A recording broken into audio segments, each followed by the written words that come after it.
ಪವಿತ್ರ ಈ ಹಳ್ಳಿಗಾಡಿಂದ ಬಂದಂಥ ಒಂದು ಮುಗ್ಧ ಯುವತಿ. ಮೊಟ್ಟ ಮೊದಲ ಬಾರಿಗೆ ಮಂಡ್ಯದ ಪತ್ರಕರ್ತ ರವಿಯವರು ನನಗೆ ಸುಮಾರು 16-17 ವರ್ಷಗಳ ಹಿಂದೆ ಪರಿಚಯ ಮಾಡಿದ್ರು ಫೋನಲ್ಲಿ. ಇಂಥ ಒಂದು ಹುಡುಗಿ ಭಾಳ ಕಷ್ಟದಲ್ಲಿದೆ, ಹೇಗಾದರೂ ಮಾಡಿ ನಿಮ್ಮ ಜೊತೆಯಲ್ಲಿ ಸೇರಿಸ್ಕೊಂಡು ಸ್ವಲ್ಪ ಹುಡುಗಿಗೆ ಏನಾದರೂ ಒಂದು ಮುಂದೆ ಬರುವಂಥ ಒಂದು ದಾರಿ ತೋರಿಸಿ ಅಂತ.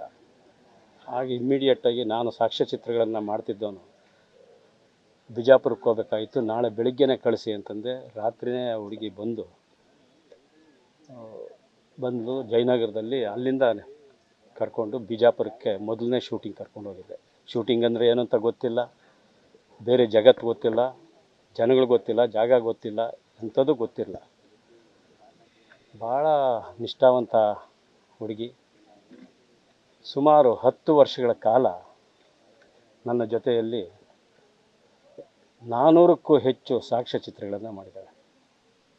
ಬಹುಶಃ ಕರ್ನಾಟಕದಲ್ಲಿ ಬೇರೆ ಯಾವ ಮಹಿಳೆಯೂ ಅಷ್ಟು ದೀರ್ಘಕಾಲ ಒಬ್ಬರ ಹತ್ರ ಕೆಲಸ ಮಾಡಿದ್ದು ಇಲ್ಲ.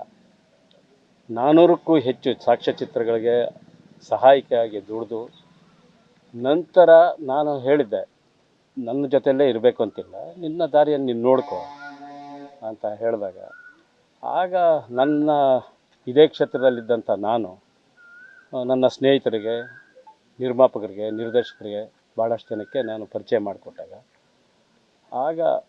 ಹಾಗೆ ತನ್ನ ಟ್ಯಾಲೆಂಟನ್ನು ತೋರಿಸ್ಕೊಂಡು ಆಕೆ ಮುಂದುವರೆದು ಅವರ ಅಪ್ಪ ಅವರ ಅಮ್ಮನಿಗೂ ಹೇಳಿದ್ದೆ, ಇನ್ನು ಮುಂದೆ ನನ್ನ ಜವಾಬ್ದಾರಿ ಏನಿಲ್ಲ, ಆಕೆ ಎಲ್ಲ ರೀತಿಯ ದಾರಿಯನ್ನು ತೋರಿಸಿದ್ದೇನೆ, ಆಕೆ ದಾರಿಯನ್ನು ಕಂಡುಕೊಳ್ತಾಳೆ ಅಂತಂದ್ಬಿಟ್ಟು. ನಿಜಕ್ಕೂ ಕೇವಲ ಒಂದು ವಾರದ ಹಿಂದೆ ಕೂಡ ನಾವು ಮಾತಾಡಿದ್ವಿ. ಭಾಳ ಅತ್ಯುನ್ನತ ಮಟ್ಟಕ್ಕೆ ಪವಿತ್ರ ಏರಿದ್ಲು. ಕರ್ನಾಟಕದಲ್ಲಿ ಪವಿತ್ರ ಯಾರು ಅಂತ ಜಾನಪದ ಕ್ಷೇತ್ರದಲ್ಲಿ, ವಿಶೇಷವಾಗಿ ಜಾನಪದ ಕ್ಷೇತ್ರದಲ್ಲಿ ಕರ್ನಾಟಕದಲ್ಲಿ ಎಲ್ಲರಿಗೂ, ಎಲ್ಲ ಕಲಾವಿದರಿಗೂ, ಕಲಾ ತಂಡಗಳಿಗೂ, ವಿದ್ವಾಂಸರಿಗೂ, ವಿಶ್ವವಿದ್ಯಾಲಯಗಳಿಗೆಲ್ಲ ಗೊತ್ತಿತ್ತು ಪವಿತ್ರ ಯಾರು ಅಂತಂದ್ಬಿಟ್ಟಂತ. ಆ ಪವಿತ್ರ ಹಾಗೆ ತೆಲುಗು ಕಿರುತೆರೆಗೆ ಹಾಗೆ ಜಾರಿಕೊಂಡಾಗ ಕರ್ನಾಟಕದಲ್ಲಿ ಒಂದು ಕೆಲವು ವರ್ಷಗಳ ಕಾಲ ಪವಿತ್ರ ಸ್ವಲ್ಪ ಕಣ್ಮರೆ ಆದಳು. ಆದರೆ ಅಲ್ಲಿ ಭಾಳಷ್ಟು ಉನ್ನತ ಮಟ್ಟಕ್ಕೆ ಏರಿತು.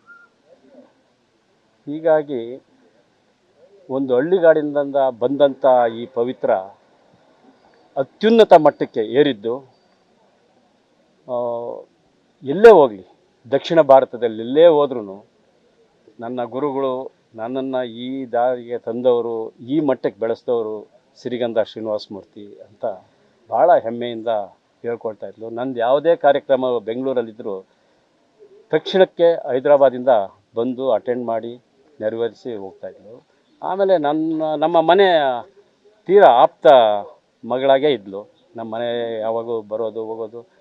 ಈ ಊರಿಗೆ ನಾವು ಬರ್ತಾಯಿದ್ವಿ. ಇವರೆಲ್ಲ, ಇವರ ತಾಯಿ ತಂದೆ ಎಲ್ಲ ನಮ್ಮ ಮನೆಗೆ ಬರ್ತಿದ್ರು. ಇವರು ಅತ್ತೆ ಮಾವ, ಇವರ ಶಿವಕುಮಾರು, ಅವರ ಪತಿ ಶಿವಕುಮಾರ್ ಕೂಡ ಎಲ್ಲ ಭಾಳ ಚಿರಪರಿಚಿತರಾಗಿದ್ದರು. ಹೀಗಾಗಿ ಆಕೆಯನ್ನು ದಕ್ಷಿಣ ಭಾರತದಲ್ಲಿ ಒಂದು ಅತ್ಯುನ್ನತ ಸ್ಥಾನಕ್ಕೆ ಕೊಂಡೊಯ್ದ ಒಂದು ಸಂತೃಪ್ತಿ ನನಗಿದೆ. ಆದರೆ ಇಂಥ ಒಂದು ದುರಂತ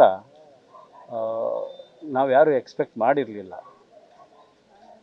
ಬೆಳೆಯುವ ಹಂತಕ್ಕೆ, ಅತ್ಯುನ್ನತ ಮಟ್ಟಕ್ಕೆ ಹೋಗಬೇಕಾಗಿದ್ದಂಥ ಪವಿತ್ರ ಇವತ್ತು ನಮ್ಮ ನಡುವೆ ಇಲ್ಲ.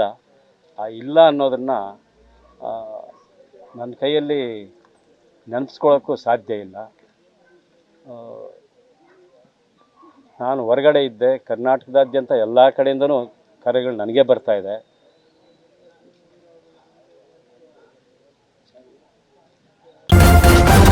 ನ್ಯೂಸ್ ಫಸ್ಟ್, ನಿರ್ಭೀತಿಯಿಂದ ನಿಮ್ಮ ಪರವಾಗಿ.